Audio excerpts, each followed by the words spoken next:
Okay, so here we are, January 2nd, 2020, the year 2020. We're in the 20s. Nice even year. I really like the ring of 2020. It's really good. It's like a nice, that even vision, 2020 vision. Something very soothing about that year. And I made it through the holidays. Obviously, we all did in one shape or another. And yesterday I went to a New Year's breakfast at a wonderful farmhouse. Gary and I have some friends who live in the country. And it is their habit to have a New Year's breakfast with a bunch of friends around a big old farm breakfast table. And once again, I decided to forego my wheat-free agenda just to join in with the group. They did have cinnamon rolls there. They were homemade cinnamon rolls, what I had been looking for, so my wish was fulfilled with butter, real butter. And I also had a little fried cabbage, because I just heard that when I moved to Iowa, but theoretically, eating cabbage on the new year brings prosperity. And I had had that thought the night before. I saw some cabbage out front at the grocery store, and I thought, I like a little fried cabbage. And so I had a little bit of that, even though it was cooked with bacon. The guy who baked it actually he has hog confinements. Yeah. So, but I just wanted to have a little bit of this cabbage, and there wasn't really a lot for me to eat. They had biscuits and gravy for the main kind of breakfast item. And I had some beans. They had some beans. It was very eclectic. It was actually a really nice mix, an interesting mix of stuff. But I brought fruit salad. And I had done this before, and it's sort of like my joke. I kept saying to Gary, I'm going to make this wonderful fruit salad because the crowd really always likes it. They always look forward to my fruit salad. And I sort of feel like I need to bring something that I feel is worthy for everybody to eat, that they really should be eating. And it was a wonderful fruit salad with fresh pineapple and fresh oranges. Also had some grapes and raspberries and blackberries. Oh, it was really a nice fruit salad. And the thing that I had noticed before when I brought it was that people actually did eat it. It wasn't the thing that got people's attention, but when I went for the bowl the last time I brought it, people actually did eat it. And I think that they're grateful it's there. And, it's a nice addition. It's sort of, oh, some fruit, like, I'll have that too, So it's not like it went to waste. I did take some home. But, I'm just not going to bring food there that just adds to the compounding problem of poor diet. So I did that, and I did have the cinnamon roll. So I was off my diet, my wheat diet.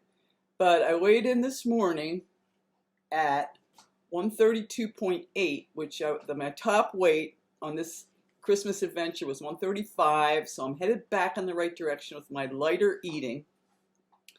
And that's good. And I also have the time now. It looks like I will be having the time as I move forward to actually exercise. And I had started doing my fast walking, resistance walking last week, and I felt good about it. I went in, I did it, and I thought, I'm breaking out of this movement mold, and I'm moving, and I'm going to continue moving. And my idea is to just kind of walk this off, and I do enjoy it. I listen to my Pandora. I have my music, and it's actually quite exhilarating, and I hope to get to the rec center tonight and knock hopefully 40 minutes out, which will be good, just consistency with exercising again. And now I have the opportunity. I really did not have the time to do that before. It's not that I fall off exercising out of laziness or just lack of awareness. I just really don't have the time. And now I do, but the trick is that once you get out of the habit, when you do have the time to get back into the habit, that's a shift. It's shifting those gears back and actually doing it. And that is a little difficult, because what do they say?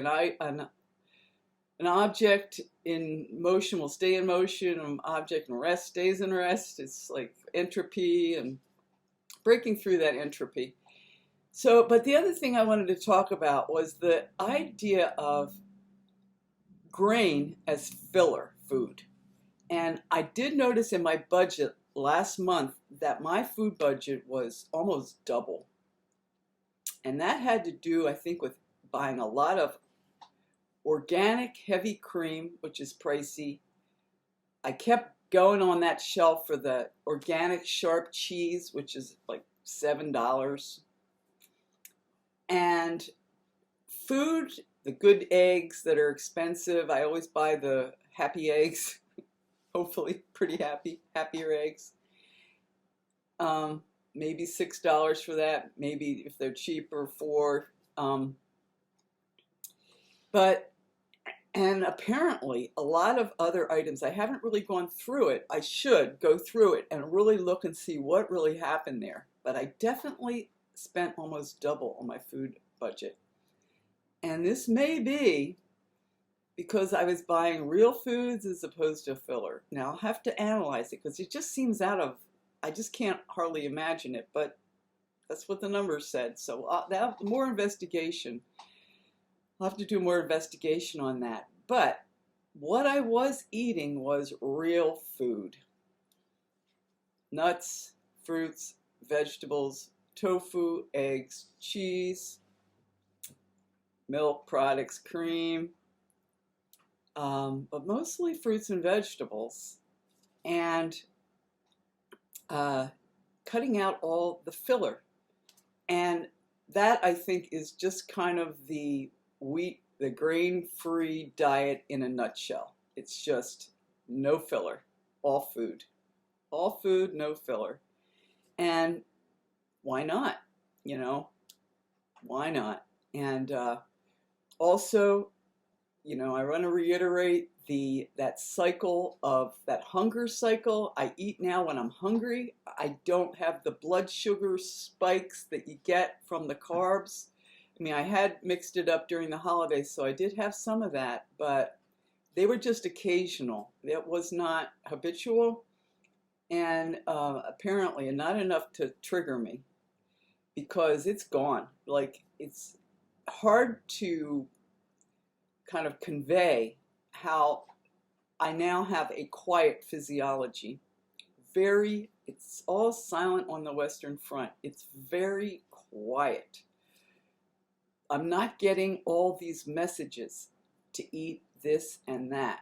It's not happening. I have been making grain-free cookies, which are made with almond meal, raw sugar, coconut oil, something else. An egg, I think an egg. Maybe not. I can't remember exactly what's in that recipe, but boy, are they good. And they're kind of that really dry, crispy cookie, and I put like a little raw sugar on the top and a couple slivered almonds, and they're so satisfying. But really, 2 is enough. And for me, with cookies, 2 is never enough. I might only eat 2, but I want to eat 10. You know? And that's not these cookies are not of that ilk. They don't trigger you. They are very satisfying, because basically you're just eating nuts, ground nuts, you know, and it's a different animal, but it gives you that kind of desserty finishing off the meal with a little dessert. In fact, I just had a couple. So that's it. Just kind of encapsulating the getting up to the beginning of the year, surviving the holidays. Check my weight gain from November 17th, which was 10 days after I began my project. Oh no, it was just a couple days after I got my project, and I was just maybe 2 pounds thinner. So really, I only had a 2-pound weight gain through this really focused work schedule, which is good. I had had a 10-pound weight gain in the 6 weeks before that.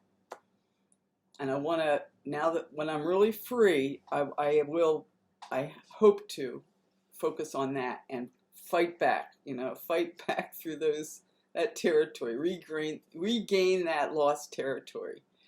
because that is my pretty much my I have goal weight of 118, but really 124. That's like what is that, 8 pounds less than I am now, 10 maybe. um, that's my ideal. That's my get up and go weight. That's like really fitting into my clothes, really feeling just great. And the way our bodies operate and the way that we live in our bodies, there's so much attention put to our homes, the condition of our homes. We spend a lot of money on that, put a lot of attention on it. That's what the world sees very often when they look at us, what's going on. But I've always considered my body to be my home, and that's where I put my real focus. I always has been that. This is my home. This is where I live, and I just want to have it, the best possible home for my experience. So that's it. Here I am on my little weight-free journey. Dealing with the stresses of the holiday. Making certain decisions of when to stand and when to fold, and muddling through, and we'll see what 2020 has to bring.